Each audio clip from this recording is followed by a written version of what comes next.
A continuación, cirugía plástica segura.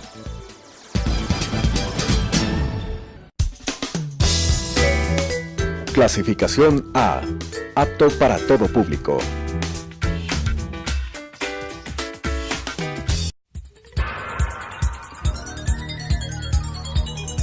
Las opiniones vertidas en este espacio por la producción y dirección del programa son de exclusiva responsabilidad de sus autores y de quienes intervienen en ellos.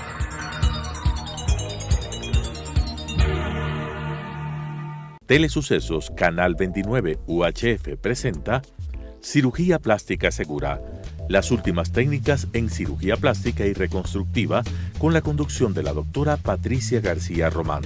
Cirugía Plástica Segura. Buenos días, televidentes. Soy la doctora Patricia García con el programa Cirugía Plástica Segura. Yo soy miembro de la Sociedad Ecuatoriana de Cirugía Plástica. El día de hoy tengo al doctor Edison Ramos, presidente de la sociedad, que va a hablar acerca del intrusismo. ¿Qué es el intrusismo, Edison? Bueno, buenos días con los televidentes y gracias por la invitación, Pati. El intrusismo es aquellas personas que sin tener la especialidad, sin tener la capacidad resolutiva, se ponen a hacer cirugías de la especialidad de cirugía plástica, o también se ha dado casos en otras especialidades, cirujanos que hacen cirugías ginecológicas, ginecólogos que hacen cirugías generales, pero en nuestro caso que nos atañe es gente que a veces ni siquiera es profesional médico, pues, sin embargo está ya realizando procedimientos de cirugía estética especialmente. Claro, da el caso que ciertos procedimientos como puesta de botox o de material de relleno no son hechos por profesionales, y entonces al no tener tanto conocimientos anatómicos como de los efectos indeseables que producen estos productos, vemos pacientes desfiguradas. ¿Qué productos son los que no están permitidos y que se están poniendo en nuestro medio? Bueno, especialmente lo que se están poniendo son los famosos biopolímeros, que son derivados de petróleo. Se está poniendo ácido metacril, se está poniendo inclusive aceites Johnson, aceite de cocina, y entre esos muchos más, ¿no es cierto? Es por eso que es indispensable que la ciudadanía conozca que cuando uno quiere introducirse algo al cuerpo, pues tiene que ser algo que sea legalmente reconocido por el Ministerio de Salud Pública y por las demás autoridades que tienen injerencia en el ramo de la salud. ¿Qué está haciendo la Sociedad Ecuatoriana de Cirugía Plástica o a nivel nacional para evitar este problema? Porque la gente ve la propaganda y se deja convencer, y solamente después, cuando ya tiene efectos indeseables, es que cuando comienza a averiguar si es un buen médico o si el producto está bueno. Bueno, la Sociedad Ecuatoriana de Cirugía Plástica y cada uno de sus miembros, como en tu caso, Pati, que tienes un programa muy serio, lo que estamos haciendo es tratando de que la gente concientice, que la gente sepa que debe acudir donde las personas facultadas para ese tipo de procedimientos estéticos, reconstructivos. Y es la campaña que ha emprendido la sociedad, ha sido a nivel también de las grandes autoridades, llámese Ministerio de Salud Pública, llámese Asamblea Nacional.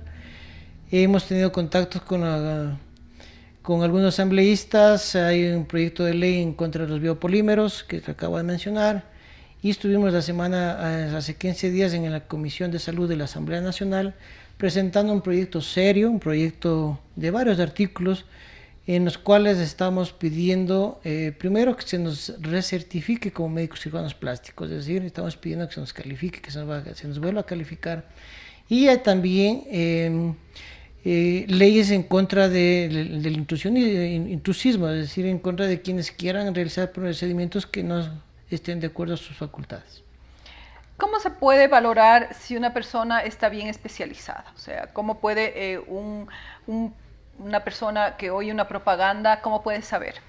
Bueno, lo importante es ahora que tenemos medios tan a la mano como es el Facebook, como es Google, todo lo que son las redes sociales, pues desde ahí es fácil entrar a la página del CENESID, que es el órgano que reconoce los títulos de tercer o cuarto nivel a nivel de todas las profesiones, especialmente en la nuestra, El SEACES, que es el ente regulador de salud dependiente directamente del Ministerio de Salud Pública, en los cuales pues ellos hacen todo el análisis de las carpetas antes de permitirte que ejerzas la especialidad y la medicina aquí en el país.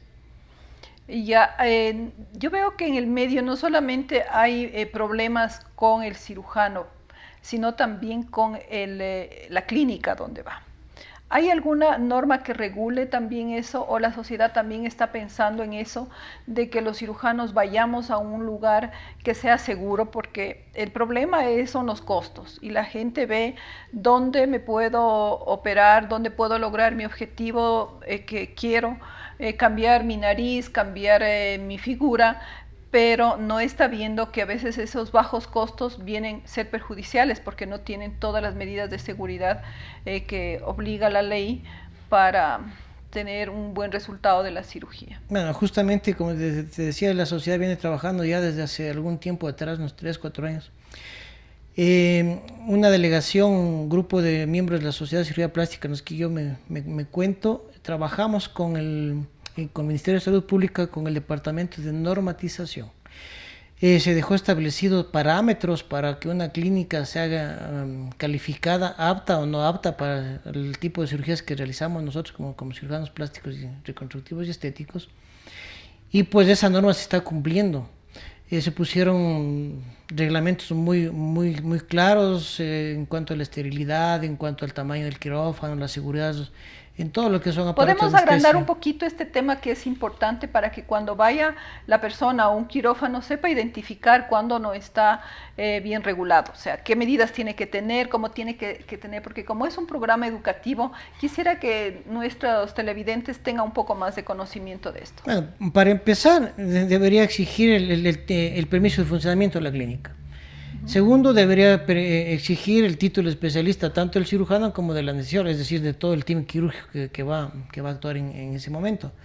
Segundo, un quirófano, según la norma, debe tener 40 por 40, debe tener 40 por 40. 40 metros por 40 metros de ancho y de largo, es decir, es un cuadrado de 40 metros.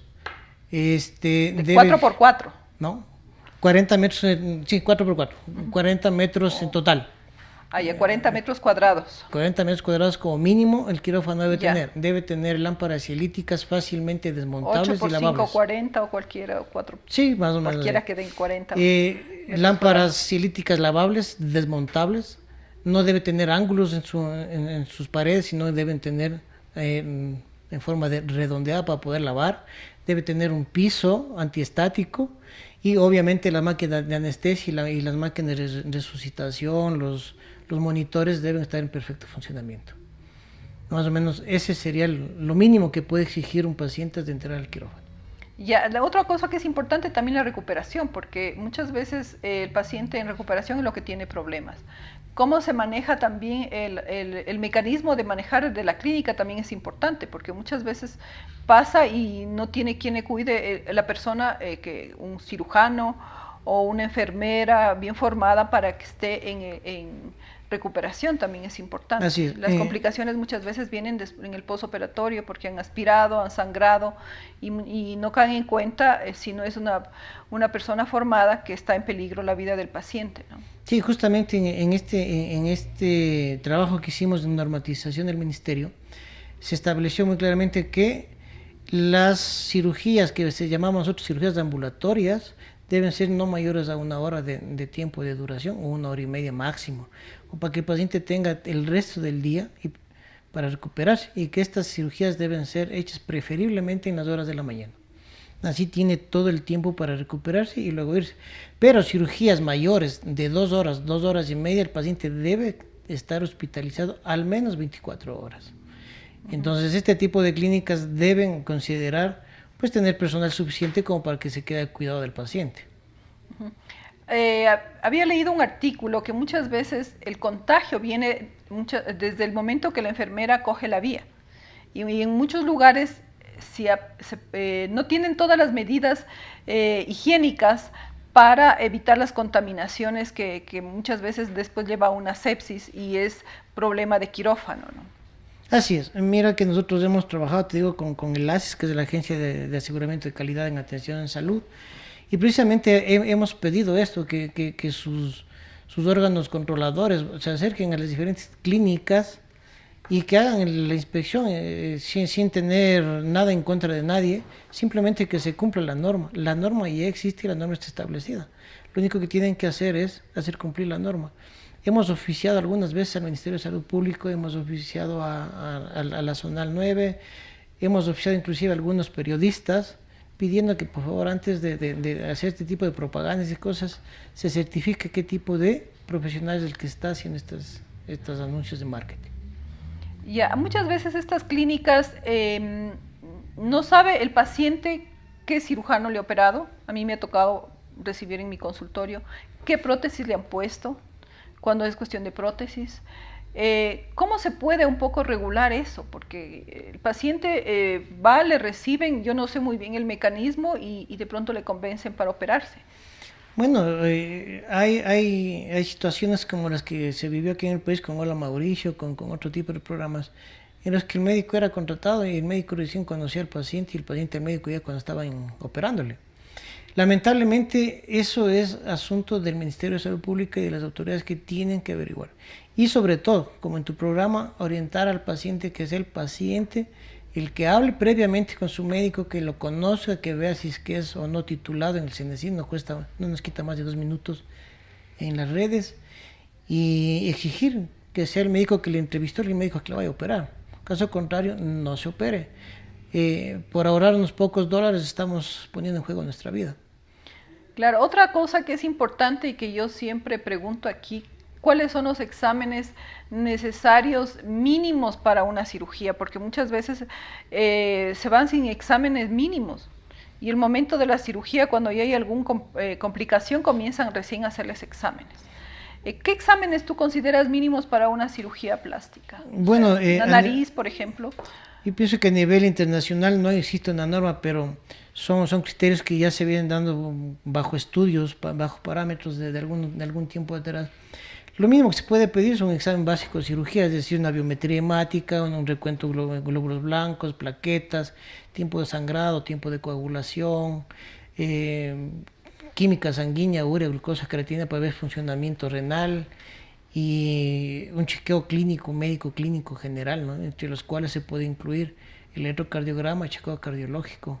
Y si el paciente tiene alguna otra patología, tiroides, diabetes, pues tener la autorización de sus respectivos médicos especialistas antes de ser sometidos a una cirugía. Ya, es importante que el anestesiólogo le conozca también al paciente, ¿no es cierto? Por supuesto. Que haga algún chequeo. Muchas veces no, por el problema de tráfico aquí en Quito, no se logran hacer el día anterior, pero sería muy importante desde el día anterior que el anestesiólogo le conozca. O si no, el mismo día de la cirugía para que el paciente dé autorización. Así es fundamental la entrevista con el anestesiólogo. Y en algunos centros quirúrgicos ya reconocidos, digámoslo así, grandes, sí se está haciendo eso, ¿no? La entrevista es el día anterior. Y claro, para sus respectivas indicaciones, para cómo tiene que llegar el paciente el día de la cirugía. Entonces yo pienso que es fundamental el que el médico conozca a su paciente y el paciente el anestesiólogo. ¿Qué medicamentos o qué productos no se deben ingerir antes de una cirugía? Porque también es importante, muchas veces no se dan ciertas restricciones o el cirujano no le ha dicho que no tome tal medicación y se producen complicaciones por eso. Pero digamos en forma general, para una cirugía, ¿qué es lo que se debe evitar?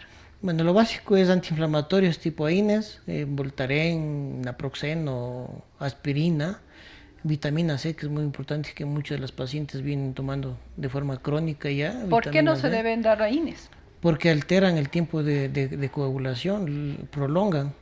Por ejemplo, la aspirina, aparentemente, cuando tú examinas el laboratorio no hay ninguna alteración, pero sabemos que prolonga el tiempo de sangrado. Entonces, eso puede dar complicaciones en el transoperatorio o en el postoperatorio. Anticonceptivos, en caso de mujeres, también están contraindicados porque, para que me entienda la gente, espesa la sangre y eso conforme pasan horas en el quirófano acostadas puede llevar una tromboembolia pulmonar. Por ejemplo, muchas veces los pacientes toman ginseng, toman ciertas vitamina E también y creen que son inocuas, pero son contraproducentes, ¿no? Sí, igualmente, alteran, sobre todo alteran el tiempo de sangrado, que es lo fundamental saber. Ya, ahora durante la cirugía, ¿cómo deben ser los cuidados del paciente? Muchas veces las enfermeras no se preocupan de los talones, del cuello, salen con escaras cuando son cirugías largas.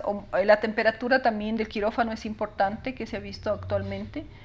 Medias vasopresivas. Hablemos un poco de eso para que el paciente y los televidentes sepan identificar si están siendo bien tratados o no.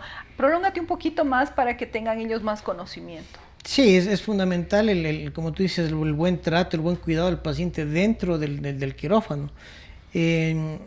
Quizás ahí está la diferencia en costos, ¿no?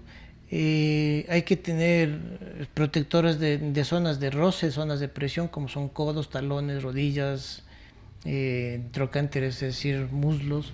Entonces hay que tener cuidado para que cirugías de 3, 4 horas, los pacientes ya salen ampollados, a veces salen hasta con necrosis superficial de la piel.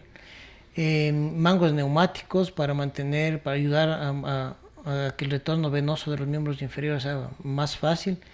La temperatura es fundamental en el quirófano, porque a veces son quirófanos con temperaturas medio ambiente. Cuando hay mucho frío el paciente sale con hipotermia, cuando hay mucho calor el paciente sale deshidratado. Entonces es fundamental el tipo de aire también que circula, si hay recirculación o filtración de aire. En quirófanos ya de clínicas buenas, pues tenemos este tipo de facilidades de tener filtros de aire. Entonces todo eso es muy fundamental y sobre todo también los equipos de monitoreo, ¿no? Que la clínica debe tener, y lo mínimo que debe tener un quirófano es un resucitador. Que eso, claro, el paciente no sabe si hay o no hay, pero debería preguntar si tienen o no tienen un resucitador. Claro, desgraciadamente cuando son muy bajos los costos, las clínicas no logran tener todos estos cuidados porque significa tener personal adecuado, aparatología adecuada, que el aire esté cambiándose en el quirófano para que no haya contaminación, que se mantenga de la temperatura adecuada. Y muchas veces allí es lo que vienen las complicaciones. Sin embargo, a través de estas sociedades que tenemos y en los que pertenecemos muchos médicos, nos permiten que estén reguladas y hayan ciertas normas, tanto en la formación de los médicos, en la continua actualización, y también hacemos como mesas redondas y siempre nos estamos comunicando para casos especiales e importantes que necesitamos conocer. Ahora, ¿tú crees que se está haciendo todo lo adecuado en voy a nombrar el Ministerio de Salud para evitar este intrusismo? Yo pienso que algo se ha logrado hacer. Estamos trabajando, como te insisto, la sociedad por fin desde hace un año y medio, 2 años, ha sido tomada en cuenta por estos órganos. Hemos estado trabajando en forma conjunta y yo pienso que sí se ha visto algún cambio, que nos falta muchísimo, obviamente, pero el trabajo de la sociedad debe estar ahí y seguirá estando ahí, presionando a las autoridades, trabajando con las autoridades para que se cumplan la norma y para que la hagan cumplir la norma. ¿Tú crees que se debe ver una normativa acerca del marketing? Porque ese viene a ser un gran problema para todos, ¿no? Especialmente en nuestra especialidad de cirugía plástica. El marketing vende, el marketing muchas veces los mismos cirujanos plásticos de la sociedad estamos utilizando, pero yo creo que sería importante que se ponga una normativa acerca de este marketing, hasta qué nivel se puede hacer. Muchas veces estamos utilizando a personas de bajos recursos económicos para mostrar la cirugía pre y post, que viene a ser poco ético con este ser humano, y sin embargo se prestan. Entonces yo creo que debería haber una normativa y creo que la sociedad también debería intervenir un poco en eso. Yo creo que sí es muy fundamental el tener una normativa, sobre todo como tú dices, al ser un negocio, al ser considerado un negocio, inclusive hay periodistas y hay canales que estimulan este tipo de shows, cirugías en vivo, que cambios extremos y todo lo demás. Pienso que eso sí se debería normar. En cuanto a la sociedad, pues tenemos normas. La Sociedad Ecuatoriana de Cirugía Plástica pertenece a la Federación Ibero-Latinoamericana y esta a su vez a la mundial. Y tenemos normas en cuanto a marketing que se las debe cumplir. Quizás por eso hay muchos colegas que de pronto no quieren ingresar, de pronto no les interesa el ser un poco regulados, porque la Federación Médica Ecuatoriana también tiene reglas y tiene normas para el marketing. ¿Cuáles son las normas? ¿Puedes decirme? Bueno, te nombro las más sencillas que yo conozco. Por ejemplo, el poner tu nombre afuera de tu consultorio en placas no mayores de 20 por 50. Son unas placas no muy grandes. El sacar propaganda sin costos, es decir, eso está permitido, pero el rato que uno saca una propaganda en cualquier medio de comunicación, consulta gratis, cirugías por 200, por 300, eso está contra la ley de la Federación Médica Ecuatoriana. Y por lo tanto también nos rige a nosotros como Sociedad Ecuatoriana. Y si la infringe, ¿quién le castiga? Porque yo no he visto hasta ahora algún castigo, o tú que estás más cercano, estás en la sociedad. En la sociedad no ha habido casos de sanción. Se llamó la atención a unos 2 o 3 colegas, los cuales decidieron más bien salirse de la sociedad. Acuérdate tú que tuvieron ese problema. Entonces, hay gente que no acepta este tipo de regulación y opta por no ser miembro de la sociedad. Es ahí hasta donde podemos llegar nosotros. El resto es, por ejemplo, del Colegio Médico, de la Federación Médica, que debería hacer cumplir también sus leyes, porque la ley de Federación Médica está vigente y en la ley está escrito este tipo de propaganda que se puede hacer y que no se puede hacer. Claro, viene a ser un problema para los cirujanos y especialistas que están comenzando, que no se les deje hacer propaganda o que se les normatice. Yo te digo que muchas veces uno, para hacer una página web, el desarrollador te pide que hable el paciente, que muestre el caso, que muchas veces viene a ser poco ético, ¿no? Sin embargo, esto está muy usado, se ve muchas veces en los canales de televisión y todo eso. Sin embargo, desde la parte humana es un poco ético, ¿no? ¿Habrá algún momento en que podamos normatizar eso? Yo creo que sí podemos normatizar. Como tú sabes, quienes son miembros de la sociedad especialmente, es gente ética, es gente bien formada, es gente que ha presentado una serie de obstáculos que los ha venido ganando. Han tenido que presentar los papeles en el CENESID, han tenido que presentar los papeles de la sociedad ha tenido que revisar y aprobar los papeles, es decir, quienes estamos dentro de la sociedad somos gente ética y gente formada, ¿sí? Y creo que estamos dispuestos a ser sometidos a este tipo de normas. El problema es en la gente que está afuera. Hay gente que es muy buena, que es muy buena profesional y tiene todos sus papeles en reglas, pues hay gente que invitarle a que venga a la sociedad para poder seguir trabajando juntos todos. Claro, al ser un problema no solo nacional, es a nivel ni latinoamericano, es a nivel mundial. Tú muchas veces vas a algún país y ves en los periódicos todas estas propagandas y todo, estas promociones que vienen a ser un poco dudosa a un cirujano plástico, porque nosotros sabemos todo lo que cuesta, en primer lugar la especialización, las actualizaciones, los congresos en el exterior, todo lo que toca montar en un quirófano. Entonces, nosotros nos asombramos lo barato que cobran ciertas cirugías cuando no sabemos cómo pueden ser los costos y cómo puede producirles alguna cosa económica, porque es una barbaridad muchas veces tan barato, ¿no? Así es, yo considero que cuando te ofrezcan algo muy barato, pienso que los pacientes deberían dudar de qué material están usando, si son buenos productos, si no son buenos productos. Y entre las dudas deben averiguar, deben investigar, que ahora, como te digo, no es muy difícil. En México, por ejemplo, está por aprobarse ya la ley en contra del intrusismo. Fue presentada por un asambleísta que es médico y esa ley ya está en segundo debate y va a ser aprobado. Tienen una amplia aceptación por el Congreso mexicano y va a ser aprobada esa ley. Entonces, más o menos eso nos sirvió a nosotros como guía para plantear lo mismo acá en el país ante la Asamblea Nacional. Ya, más o menos para que conozcan nuestros televidentes, ¿qué estamos presentando nosotros a la Asamblea? ¿Qué es lo que pedimos para que ellos se enteren antes de que esté aprobado, ¿no? Y muchas veces tengan algún concepto que lo que estamos haciendo es bueno, se les va a proteger a ellos y no es que vamos a tratar de eliminar a cirujanos plásticos que están bien formados. No, la ley va en contra de los bioporinos que estamos tratando con la asambleísta Cadena y en contra del intrusismo. Si es cirujano plástico, por más que no esté en la sociedad, es un cirujano plástico reconocido, pues tiene todo el derecho a hacer cualquier procedimiento. La ley va en contra de quienes no son cirujanos plásticos, y no solo cirujanos plásticos, sino en general, como te dije, un ginecólogo operando vejiga, un ginecólogo operando apéndice o al revés. En contra de eso es lo que hemos presentado, el proyecto de ley, que cada quien debe desarrollar sus competencias de acuerdo a sus capacidades. Claro, nosotros no es que queremos un conflicto, nosotros lo que queremos es ayudar a nuestros pacientes, al público en general, para que una vez que ellos se sometan a una cirugía plástica vayan con seguridad y piensen que van a lograr un éxito en sus propósitos, porque el cirujano está bien formado, la clínica es segura, tiene un anestesiólogo que va a estar pendiente de ellos, y yo sé que va a costar un poco más, pero todo viene en detrimento de tener un resultado exitoso. Muchísimas gracias y te agradezco, Edison, gracias, Pati, esperemos que próximamente estés en este canal. Muchísimas y al canal gracias. También le agradezco mucho darnos esta oportunidad a los miembros de la sociedad. Muchísimas gracias.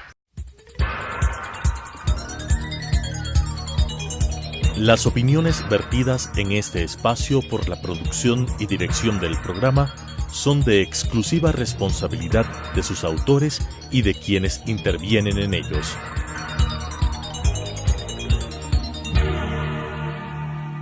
Telesucesos Canal 29 UHF presentó Cirugía Plástica Segura. Las últimas técnicas en cirugía plástica y reconstructiva con la conducción de la doctora Patricia García Román. Cirugía Plástica Segura.